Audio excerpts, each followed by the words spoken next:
দেখো আজ আমরা কি শিখবো রে?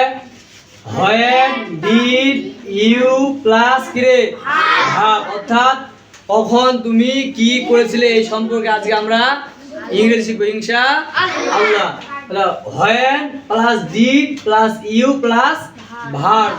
এখন when did you অর্থাৎ তুমি কখন কি করেছিলে প্লাস ভার্ব দেব ইনশাআল্লাহ। দেব when did you go।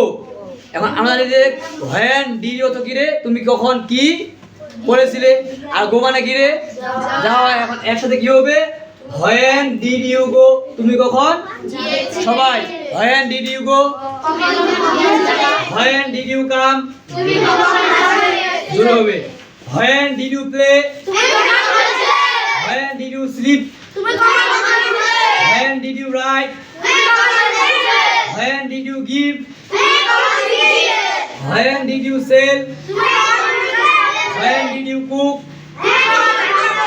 when did you add,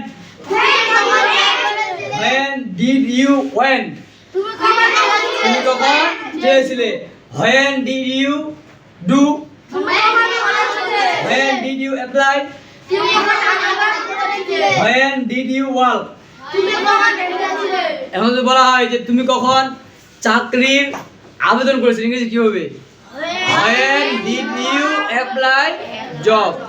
এখন যদি বলা হয় যে কখন তুমি ভাত রান্না করেছিলে ইংরেজি কি হবে? when did you cook rice। এখন যদি বলা হয় তুমি কখন স্কুলে এসেছিলে,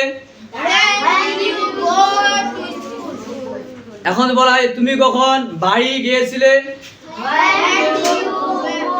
when did you go to home। এখন বলা হয় কখন তুমি অঙ্ক করেছিলে, when did you sum। তাহলে দেখো আমরা when did you দিয়ে এখন প্রশ্ন করতে পারবো না ইনশাআল্লাহ। আমরা বাড়ি থেকে এইরকম অনেকগুলো বাক্য তৈরি করব ইনশাআল্লাহ। নিজে বাবাই করো সবাই।